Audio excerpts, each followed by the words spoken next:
So I put on Facebook this week a post, there just has to be more to life than this.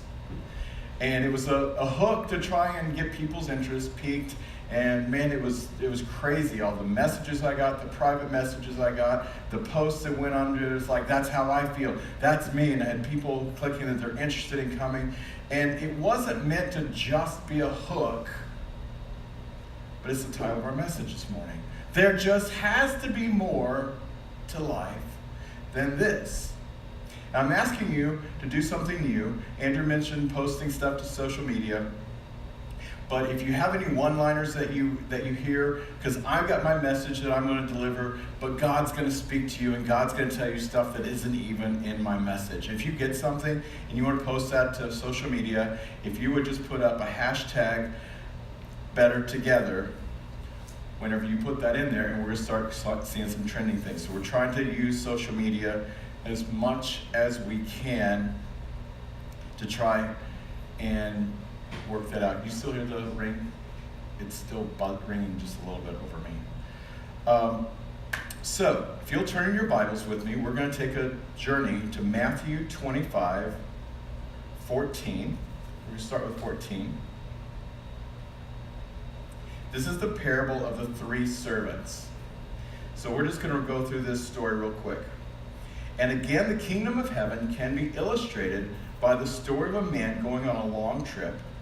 He called together his servants and entrusted his money to them while he was gone. Now, of course, this is Jesus telling a story when he's ministering to everybody, so that's where we're at. He gave 5 bags of silver to one, 2 bags of silver to another, and 1 bag of silver to the last, dividing it into the portions according to their abilities. Then he left on his trip. The servant who received the 5 bags of silver began to invest the money and earned 5 more.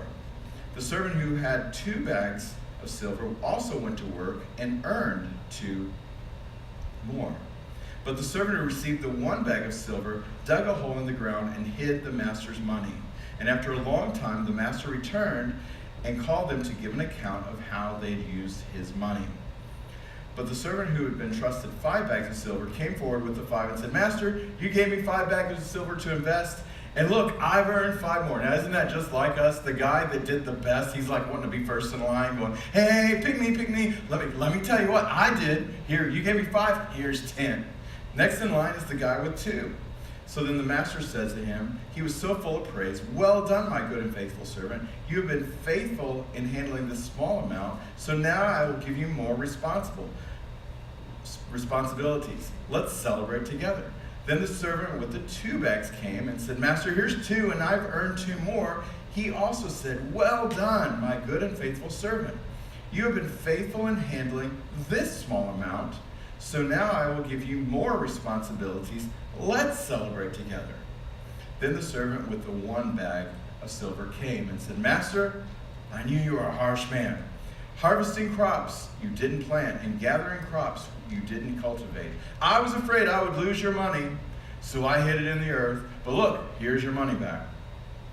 But the master replied, you wicked and lazy servant.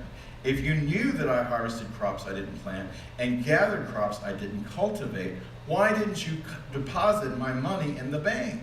At least I could have gotten some interest on it. Then he ordered, take the money from this servant and give it to the one with the 10. And to those who use well what they were given, even more will be given, and they will have abundance. But from those who do nothing, even what they have will be taken away. But of course, we've heard that scripture, we've heard that story many, many times, and it's the principle of money is one way, but I like in the King James it says talents, because that was the measure of money that they had. The bags of silver were measured in talents. But to me, it also speaks to my actual talents, what God has given me, what God has given you. Our time, how we spend our time, what God has given and entrusted to us. But now the interesting thing that I want to see in this is not just about the actual story, but I want to take a step back and look at it from a different perspective. And I want you to look at it with me. The one with the 5 and the one with the 2 bags of silver, the 2 talents and the 5 talents, says they went and worked They didn't sit back. They jumped out, and it became work for them, and they invested it, and it was working. But can't you see that they were doing synergy together? They're both on the same path. They're working alongside each other, going, hey, I got 5. I'm not worried about you got 2, or you got. I'm not worried about this. I'm worried about what I've got. But hey, man, we're working this together. I want to suggest to you those two. Now, this is a parable of Jesus, and it's just a story Jesus told you.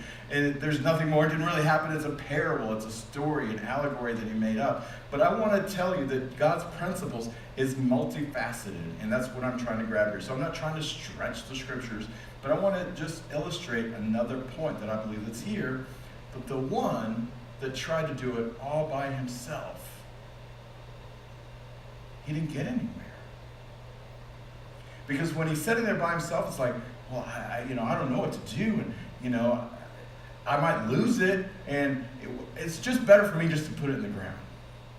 It's better for me to just hide it and just store it up, and I'll just do nothing, because at least I can give you back what you gave me. I see the paradox between the two that linked up and worked versus the one that says, I'm going to do nothing. Think back to when you had games, that you played games with friends. Maybe it's 3-on-3 or dodgeball. Everyone had to stand in line. Does everybody remember that? And then the 2 captains would come out, and they would pick their teams. They'd say, okay, I want you. And then the next one again, I want you. And the next one, and you're just weeding it down. Of course, they're trying to pick the best people from the very beginning and get it all down. And you try and line up your team so that you have the best people on your team. I think about my son, Alec, our oldest son, and he was going to high school at Bayshore, and he didn't know anybody there, and he's about this tall, but he's phenomenal. He's been phenomenal with the ball. Any kind of ball, anything you want to give to him. When I first met him, he's 3 years old, with a tennis ball, and the racket was as big as he was, and he was out there keeping up with his tennis instructor. I mean, he's just, anything with the ball, God's gifted him with that. And so he is phenomenal at baseball, basketball, anything he wants to do, but he went to play basketball with the pickup game. And so all these big guys are there, and they're all, trying to pick their teams. So they're picking, and here's Alec just standing over here. Phenomenal. Nobody knew that. And so everybody's picking all these people, and someone who knew him came walking in and just bent over laughing. Remember this story? Just laughing. He goes, you guys are so stupid. You need to pick this little white boy. They're like, what are you talking about? He's like, trust me. I've seen him play. You want to pick this little white boy. So finally he was put on a team, and then they started seeing that he would just be outside the 3 line and just whoosh, he just like nailed it. Everywhere he went, put it up, it went in. And they're all like, oh my gosh, I wish I'd picked him first. But think about that. As good as Alec is with a ball, he still needs a team. Think about how good Steph Curry is today. Probably the best basketball player in the world right now, and phenomenal, and everything he's worked to be where he's at. And as amazing he is, can you imagine if he went out and tried to play without his team? One-on-one, you could probably just get smoked without anybody in the world trying after him. It would be fun to watch, but he's probably going to win. 2-on-1 against Steph Curry, it might be a little bit more interesting. Okay, you're going to run him around a little bit, and you're going to keep him, you can wear him out. But then you put 3-on-1, you put 4-on-1, you put 5-on-1, the one being Steph Curry. No matter how amazing he is, he still could get run around, and you could get shots on, because one person can't do it by themselves, even how amazing they were. Look at Jesus. He came as a man. He is God, though. He could have done anything he wanted. He could have just got a secretary, or he could have got, just a guy to travel with him to carry his bags and go get him water and, all this stuff. And then he just does it all himself. Can't you see? He's got it all going on there. What did he do? He went and picked a team of 12 people who were completely unqualified. Completely not in the ministry, didn't have any clue about God or religion or anything, which is a great thing, is a plus actually. And he took them and he says, hey, I'm going to invest into you. He even took 3 of them to the garden to pray with him. He didn't do it alone.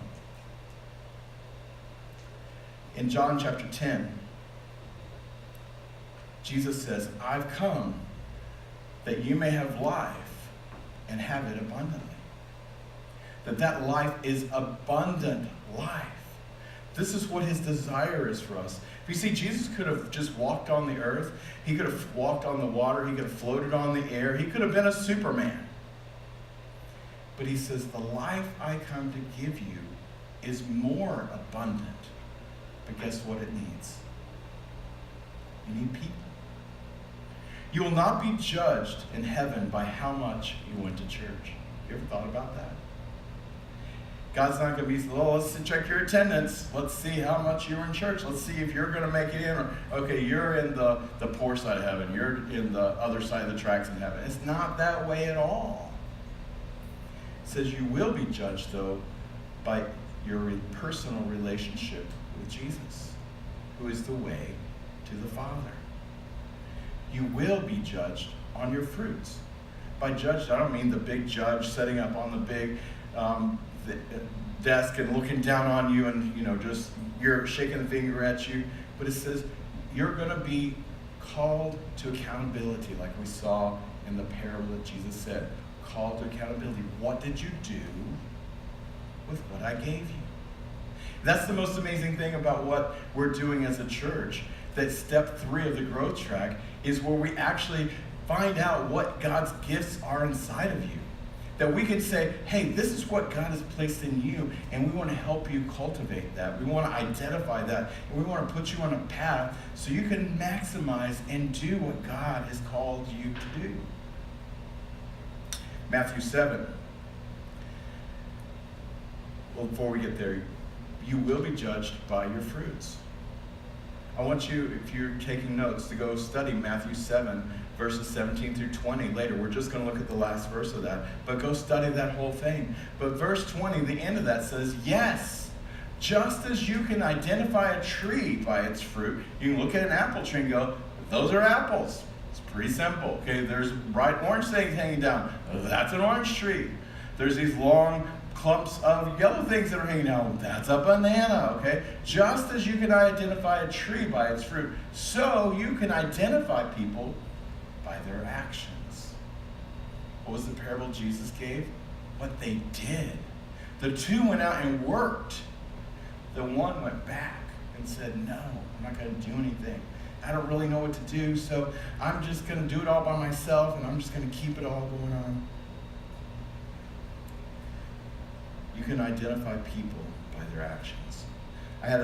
I've told this story several times, and you'll hear it a million times more because it just went off inside of me when God just revealed this to me. But I have a friend that I was driving home from work and just been ministering to her for the longest time and just trying to pour into her the walk of God and what it's like to be a Christian for real and just having a personal relationship with Jesus. And this one particular time I said, listen, let me tell you what I want. I said, let me see your hand. So she gave me her hand to shake hands. And I'm like, no, that's not what I want. Let me have the other hand. And I grabbed that hand. I said, let me just tell you what I want. I want to tell you that I don't have it all together. I make mistakes. I'm going to disappoint you. I'm going to not do it right all the time. But I'm trying my hardest. And I'm going to follow God. And as I follow God, I'm wanting you to come follow me, following him. So I want you to hold my hand, and I'm going to lead you in the way. And I'm going to teach you everything that I know, and I'm going to try and help you with all the things that you need to know. But I don't know it all, but we're going to work this thing together. See, we're better together. So I said, then, a few months down the road, you're going to have some things built up inside of you, and you're going to have someone that you find, and you're going to grab them by the hand and say, listen, I don't know it all. I don't have it all together. I'm still trying to figure this whole thing out myself. But will you just come along on this journey with me as I'm following Pastor Kevin and we're following Jesus? And then the next one, a few months later, she'll get somebody, he will get someone, and we start doing this, and on the other side, I've got somebody else over here. I said, you know what that is? Because this thing will get bigger and bigger and bigger. You know what that is? She goes, what? It was a moment, I'm building it up, building it up, building it up. I said, it's called church. And she goes, what? That's church. Church isn't a building. It isn't the doors that we walk into. God says the church is us. But it's not just me. Jesus was the totality of God, but he chose not to be alone. He chose to be us. That's what we have to do as well. So you see, we produce fruit. We know God is pleased. Where two or more are gathered, it says in Matthew 18:20, there he is. Doesn't say if you come to church on Sunday morning at 11 o'clock and there's two or more, then God will show up. Anywhere you are. So when we're doing Serve Day on July 15th and we're out mowing some grass or painting or fixing a door, or whatever, we find the projects of the people in this area that have need, that can't do it. You know, a widow or a widower or a single mom or whatever those situations where we can just be the hands and feet of Jesus. When we're there together and we're just doing this stuff, Jesus says, hey man, I'm right there with you. I'm going to jump right in. There's two of you and you're just doing this. We have small groups and you're getting a small group and you guys are just out playing basketball and you're having fun. He goes, man, there's 2 or 3 of you out in the basketball group. I'm going to come right down there and be there with you. If you're going to go over here and do crocheting and knitting and make quilts and you're going to do all of these other things, where there's 2 or 3 of you, man, I'm going to jump in there because we're better together. So taking that scripture of Matthew 18, 2 are gathered. If I'm one, God will have a personal relationship with me, but is the synergy of the two and God showing up going to happen? Just a thought. John 15 says, when you produce much fruit, you are my true disciples. When you. So if you don't do this part, then, okay, I'll let you draw your own conclusions there. This brings glory to my Father. The next verse says, I have loved you even as the Father has loved me. Remain in my love. So he's giving you 2 different things. When you produce fruit, we just saw, you can tell a tree by the fruit it bears. If it doesn't bear fruit, you can tell. Okay? Then he says, if you've loved me as my Father's loved you, remain in my love. So stay in togetherness. Don't just try and do it by yourself. Remain in my love. The next verse says, when you obey my commandments, you remain in my love, and just as I obey my Father's commandments and remain in his love. See, there's not just one person doing something. Jesus is showing a progression. He's showing you produce fruit. When you got all of this production, when it's fruitful, when it's happening, when you're seeing the realization of it, it's because you're my disciples. You're following what I'm saying. You're remaining in my love just as I'm remaining in my Father's love. And we are in this together. And verse 11 says, and I've told you these things so that you will be filled with my joy. Yes, your joy will overflow. So there's got to be more to life than this. Boils down to right here. You will be filled with my joy. The joy of knowing this is what God created me for. This is why I'm here when I'm doing that. I want to challenge you that if you aren't fulfilled in life, if you're saying there's got to be more to life than this, you're not in what God has for you. Because when you have that joy and it's overflowing, you go, I am living the dream. This is what I was created for. I look at Steph Curry out there and you can just tell he's loving it. It is not work at all. He's making a paycheck. It is not work at all for him. He's living the dream.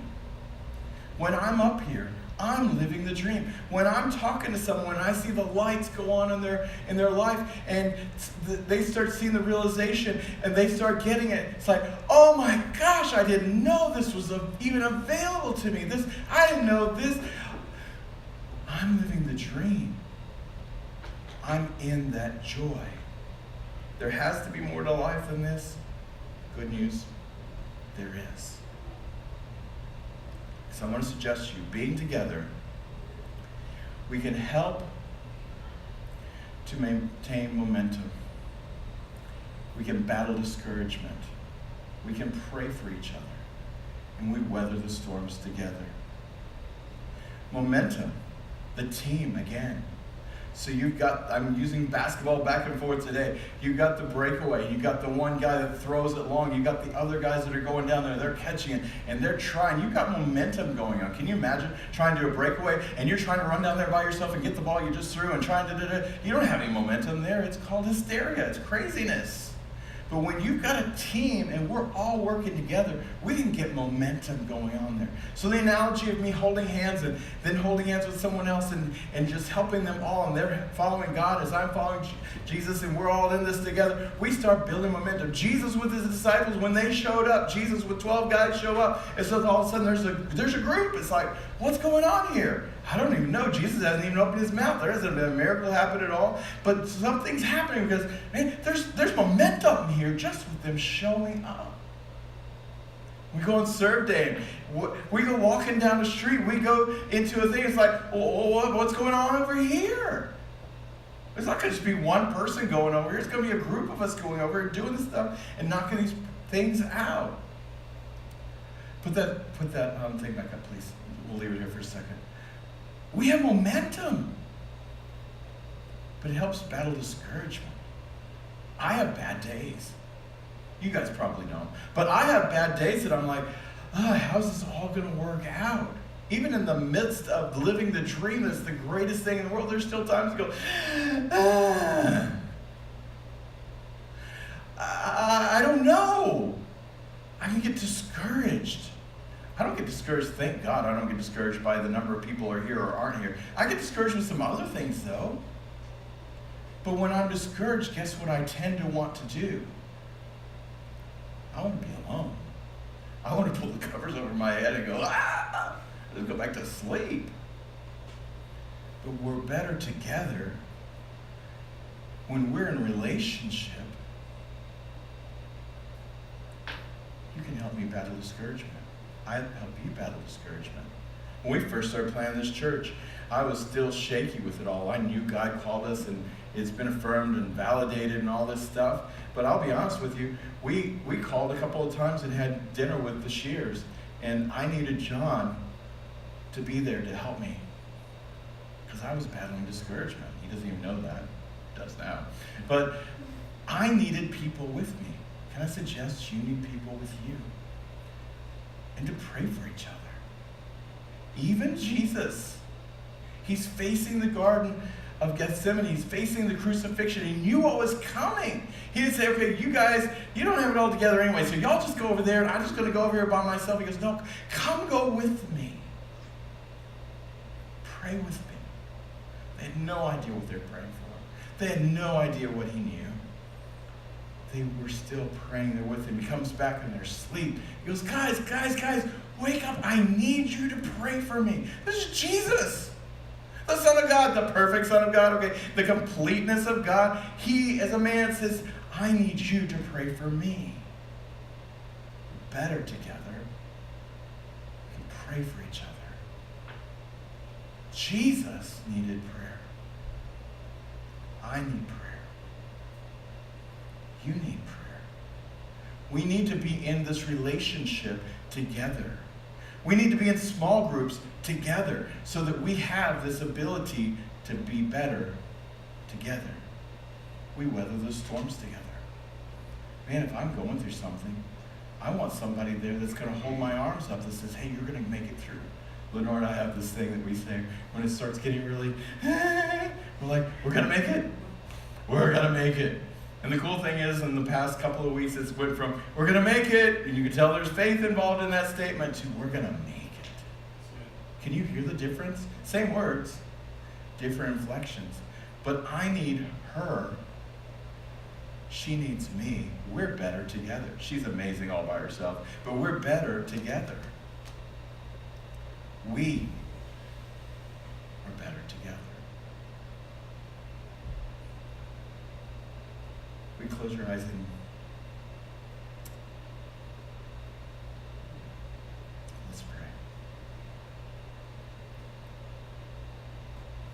Father God, I've heard so many people over the course of time in frustration just thinking there's got to be more to life than this. And Lord, I know of people that have thought that this is all there is. It's terrible. If this is all there is, why even continue?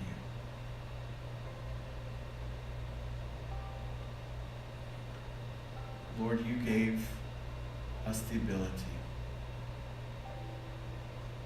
to be in relationships. Jesus, you modeled it for us. That you didn't just come and just show off how awesome you are as God and just leave us all in the dust. You could have. You are.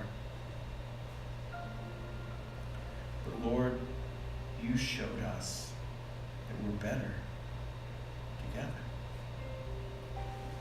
You showed us that the more in life is when we're making a difference in someone else. That it's all about people. Lord, in the past few weeks as we've been studying your word, we've seen that the harvest is people. That we've got to be about that harvest. But that harvest isn't just grain in a big field and we just look at it, all the people in this area who don't know you. But Lord, it's the people that we put intentionality with that bring people in with them. It's that line that's being made with us holding hands and pouring into one on our left and on our right. And then teaching them to pour into one on their left and on their right. And then keeping it going, that we build your church. Father God, I'm so challenged by this word that you gave me. And I'm praying that you are challenging everyone in the sound of my voice as well. But Lord, that not only are we better together, that we show your glory, that we remain in your love, but we produce fruit that is also people. That they produce fruit, which is your likeness in them. That their lives change as a result of us. Father, today, I pray you help us to always keep this in mind and to know that we're better together. With your heads bowed,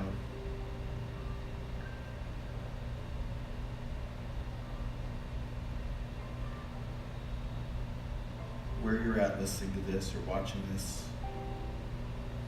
the first step to being better together is to actually get on God's team. And I don't know where you're at today. Maybe today you would say, Pastor Kevin, I'm far from God. I once knew him, or I've never known him. Maybe you've walked away. Maybe you've let things in life tell you that you're better by yourself. Maybe you're like the one guy that's over there trying to do life by himself. Today can be your day to come back. And if that's you, and you know because you feel it just being, your heart being tugged right now as I'm even saying those words, I'm going to ask you to say this prayer with me. Just say it in your heart. Mean it. God in heaven, thank you for sending your son to die in my place, to pay for my sins so I don't have to. I ask you to forgive me for living my life without you. Please forgive me. I surrender everything to you. Be the Lord of my life. Be number one. And the best way I know how, I'm going to live for you with all my heart. Today, I give you my life.